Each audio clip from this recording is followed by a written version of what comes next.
Hi, welcome to my YouTube சேனலுங்க. நான் இப்போ தான் புதுசாக ஒரு யூடியூப் சேனல் ஆரம்பிச்சிருக்கேன். பிடிச்சா பாருங்கள், பிடிக்கலனாலும் பாருங்கள், கமெண்ட் பண்ணிட்டு போங்க. என்னோட ஒரு சந்தோஷத்துக்காக மட்டும்தான் அந்த வீடியோ நான் போடுறேன். எனக்கு பெஸ்ட்டாக படித்து வீட்டில் இருக்கமே என்ன பண்ணுறதுன்னு தெரியாமல் இதை நான் ஒரு ஸ்டார்ட் பண்ணேன். இதுதான் எனக்கு கை கொடுக்குது. ஸோ அதனால் நான் போடுறேன் பாருங்கள். ஒன்று நீங்கள் சப்ஸ்கிரைப் பண்ண வேணாம், எதுவும் பண்ணுங்கள். பிடிச்சிருந்தா பாருங்கள், இல்லைன்னா தள்ளிட்டு என் லைஃப்பில்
என்னால் முடிஞ்சதை நான் போடுறேன். சப்போர்ட் பண்ணுங்கள். உங்கள் கையில் தான் இருக்குது. பிடிச்சிருந்தா பாருங்கள். ஏன்னா நான் ஸ்டார்டிங் ஃபஸ்ட்லலாம் சின்ன மிஷினில் ஸ்டார்ட் பண்ணி என்னால் முடிஞ்ச ஒரு 1000 2000 கொடுத்து ஒரு மிஷின் வாங்கி நான் ஏன் துணியை தைச்சிக்கலான்னு ஃபஸ்ட்டு ஆரம்பித்தது. அடுத்த ஒரு 2-3 வருஷத்தில் ஒரு பெரிய மிஷின் வாங்கினேன். அது ஒரு 4 வருஷத்துக்கு 4 வருஷம் 5 வருஷம் வச்சு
நார்மல் 3 டாட் பிடிச்சி நீட்டாக பாருங்கள், ஃபினிஷ் பண்ணி விடணும்.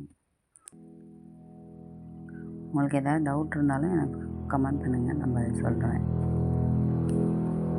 பாருங்கள், 3 டாட் முடிச்சாச்சு. 3 டாட் முடித்தோன்னே பட்டி எப்படி ஜாயின் பண்ணுறதுன்னு பாருங்கள். கீழே ஒரு லைனிங் துணி மேலே வச்சு அதுக்கு மேலே ஒரு கிளாத்து, அடியில் லைனிங் கிளாத் வச்சு அடிச்சிட்டிங்கன்னா அந்த தையல் வந்து வெளியில் வராது. குத்தாத எந்த டிஸ்டர்ப் பண்ணாமல் நல்லா நீட்டாக இருக்கும். அதே மாதிரி 2 இதுக்கும் வச்சுட்டு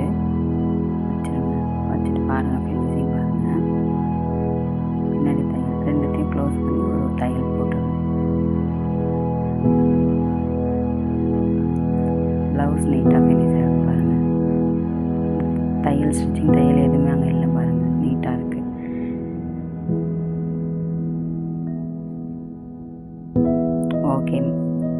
ஓகே ஃப்ரெண்ட்ஸ், வீடியோ பிடிச்சிருந்தா லைக் பண்ணுங்கள், ஷேர் பண்ணுங்கள், சப்போர்ட் பண்ணுங்கள், ஷேர் பண்ணுங்கள். Thank you so much. தேங்க்யூ மக்களே.